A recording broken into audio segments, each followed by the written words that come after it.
오직 대만에서만 얻을 수 있는 레어템 FCK-1 진거를 아시나요?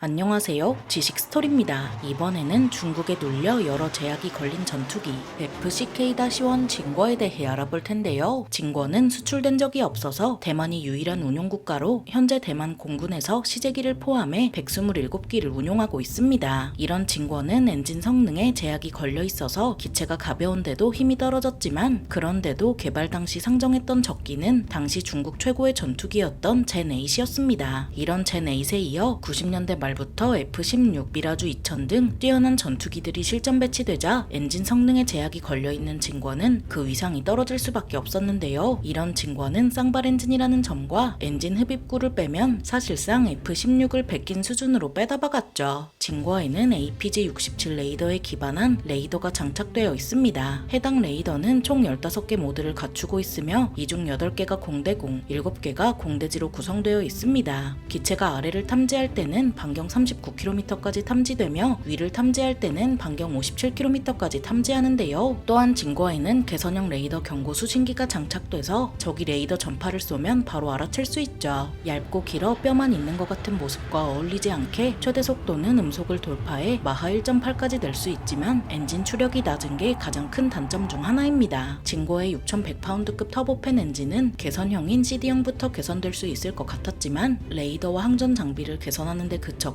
터보팬 엔진은 그대로 내버려뒀습니다. 진거의 엔진은 개발 당시부터 문제였는데요. 대만 관계법 때문에 최신 엔진은 미국의 수출 허가가 나오지 않았고 그나마 판매가 가능한 엔진은 신형 기체에 어울리는 성능이 나질 않았습니다. 심지어 미국 업체와 유럽 업체 대부분이 진거 사업 참여를 거부하면서 대만은 유일한 대안으로 미국의 게럿 모션과 공동 투자를 하는 방법을 선택했습니다. 진거 사업에는 게럿 모션 외에도 스웨덴의 볼보, 이탈리아의 피아지오까지 합류했지만 이들은 사업이 진행되던 중에 철수했는데요. 이에 대만은 게럿 모션을 흡수한 얼라이드 시그널과 아이텍이란 합작사를 세워 민수용 엔진을 군수용으로 변환해 진거에 탑재했죠. 사업 진행 중에도 미국은 중국을 의식해 미국 업체의 참여를 최대한 눈에 띄지 않으려 노력했으며 진거의 공세 능력을 제한하기 위해 특정 고도 이하에서의 속도를 제한했었습니다. 이런 미국의 수출 통제 때문에 미국의 제너럴 다이내믹스는 최소 설계 컨설팅 작업에만 참여하고 이후 과정에는 전혀 참여하지 않았는데요. 이마저도 앞서 말한 대만 관계법으로 인해 설계상에 여러 가지 제약이 가해졌죠. 가장 대표적인 것이 진거의 항속거리로 항속거리는 비슷한 급의 기체인 우리나라 T-50 골든이글의 59%에 불과하며 전투 반경은 129km에서 166km 정도입니다. 심지어 외장 연료 탱크 없이 애프터버너를 쓰면 실제 전투 가능 시간은 3분 미만일 정도로 이건 뭐 실제로 싸울 수 있는지 싶은 수준입니다. 이는 대만 공군이 중국 내륙까지 선제 공격할 수 없도록 제한한 것으로 사실상 진거가 실제로 수행할 수 있는 임무는 자국 영공에 대한 무장 정찰과 제한적인 중국 해안 지역 타격 정도입니다. 그래도 진거는 기본적으로 F5보다 비행 능력이 우수한 것으로 평가받으며 F104보다 가속성이 높고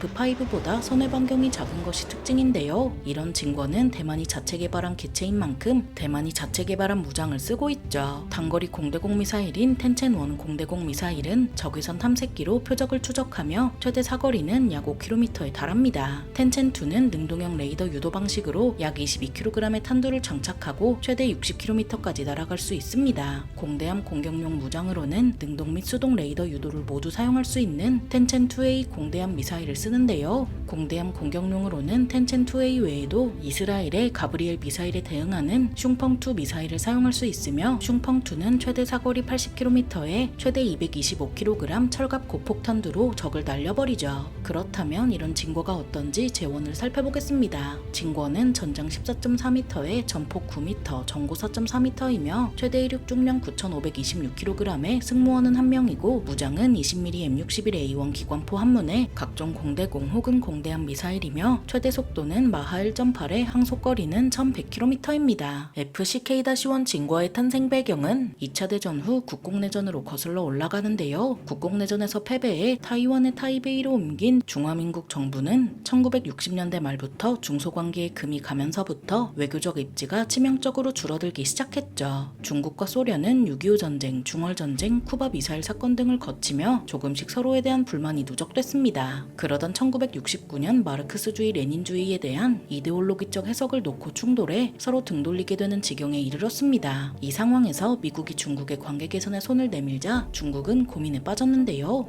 하지만 소련이 계속 중국 내 위구르족의 반란을 부추기는 움직임이 읽히자 결국 소련과는 함께하지 않게 되었죠. 마침 미국 또한 베트남전 때문에 국내 여론이 나빠져 있었고 이 피로로부터 한숨을 돌리기 위해서는 소련을 견제하면서 군비 지출을 획기적으로 줄일 계기가 필요했습니다. 이런 목적으로 닉슨 미국 대통령이 냉전 종식을 표방한 닉슨 독트린을 선언하자 이해관계가 맞아떨어진 미국과 중국은 핑퐁 외교로 1972년부터 관계를 정상화했습니다. 이 사이에 낀 대만은 곤란할 수밖에 없었는데요. 전부터 미국의 동맹국이자 유엔 연구 상임이사국 자리를 유지했던 대만이지만 1971년 중국의 유엔 가입이 승인되면서 안전보장이사회 연구 상임이사국 자리를 뺏겼죠. 이에 대만은 스스로 유엔에서 탈퇴했으며 사실상 이 순간부터 연합국의 일원이었던 대만의 위상은 더 이상 전과 같을 수 없었습니다. 하지만 가장 심각한 문제는 미중 수교에 따라 미국이 중국이 주장해온 하나의 중국 원칙에 동의했다는 점이었습니다. 이에 따라 대만이 중국의 변방지역으로 인정되면 중국이 침공해오더라도 내전으로 여겨져 미국이 개입할 수 없는데요. 물론 미국과 대만은 1955년부터 중미 공동방어조약을 체결한 상태였지만 이는 1년 단위로 자동 연장되던 조약이라 한쪽이 연장을 거부하면 자동으로 파기되는 형태였죠. 따라서 대만은 미중이 수교한 상황에서 이 조약을 믿을 수도 없었습니다. 한편 미중은 포드 행정부를 거쳐 카터 행정부로 이동하며 수교 분위기로 흘러가는 중이었지만 대만의 안보 상황은 급속도로 나빠졌습니다. 상황이 이렇게 되자 대만은 기존의 미국으로부터 구매한 F-5와 F-104 스타파이터 후속기 문제를 고민할 수밖에 없었는데요. 당시 총통이던 장진권은 1980년 8월 28일부로 대만 현지 항공업체인 한상항공공업 고빈유항공사 통칭 AIDC에 XF-6 음향 전투기 개발을 명령했죠. 하지만 기술력이 부족했던 AIDC는 먼저 XA-3 단좌식 공격기를 먼저 개발한 후 XF-6 개발로 옮겨가겠다는 계획을 세웠습니다. 그러면서도 대만은 F-16이나 F-20 타이거 샤크를 구매하려 했지만 미국과 중국의 사이가 한창 좋아서 결국 거절당했는데요. 이에 대만 정부는 F-5의 대체 기종 정도로 계획했던 XF-6를 본격적인 고등 전투기로 개발하는 쪽으로 방향을 틀었습니다. 다행히도 1982년 레이건 행정부가 대만 보호를 목적으로 한 6개 보장항을 발표하며 대만의 방어를 목적으로 한 기술 이전은 가능하게 되었습니다. 이에 따라 대만에 대한 전투기 개발 기술 이전은 가능해졌지만 전투기 설계에 방어 목적이라는 점이 어쩔 수 없이 반영될 수밖에 없었는데요. AIDC는 1982년 5월부터 본격적으로 IDF로 명명된 XF-6 프로젝트를 가동했으며 사업명도 안상으로 변경했죠. 미국의 본격적인 기술 이전이 성사되면서 다수의 미국 업체가 연결됐고 크게 4개 사업으로 진행됐습니다. IDF는 대만의 2대 총통으로 장제스의 장남인 장진궈 총통의 이름을 따 진궈로 불리게 됐습니다. 이런 진궈는 처음에 250기가 도입될 예정이었지만 갑자기 프랑스가 미라주 2000을 대만에 판매하기로 하면서 개발 흐름이 달라졌는데요. 이때 미국은 대만이 자체적인 전투기 개발 능력이 있다 봤으며 미라주 2000을 도입하면 프랑스의 대만 시장을 통째로 빼앗길 수 있다고 판단했죠. 그래서 그동안 판매하지 않았던 F-16 블록 20형 150기를 판매하기로 해 진궈의 판매 대수가 130기로 크게 줄었습니다. 진궈는 1994년 12월부터 실전 배치에 들어갔으며 AIDC는 1999년 최종 130번기가 출고되자 진궈의 생산 라인을 닫았습니다. F-16과 미라주 2000의 갑작스러운 도입에 따라 대만 공군 내에서 진궈의 입지가 크게 줄어든 상황이었는데요. 그래도 유사시 대만 영공을 중심으로 한 적어도 방공 임무와 상륙작전을 시행하는 중국 해군 함정을 상대하는 대함 임무를 맡고 있어 중국과의 대치가 계속되는 한 앞으로도 현역일 수밖에 없죠. 대만의 약한 한방 FCK-1 진궈에 대해 알아봤는데요. 영상이 유익하셨다면 구독과 좋아요 부탁드립니다. 감사합니다. 지식 스토리였습니다.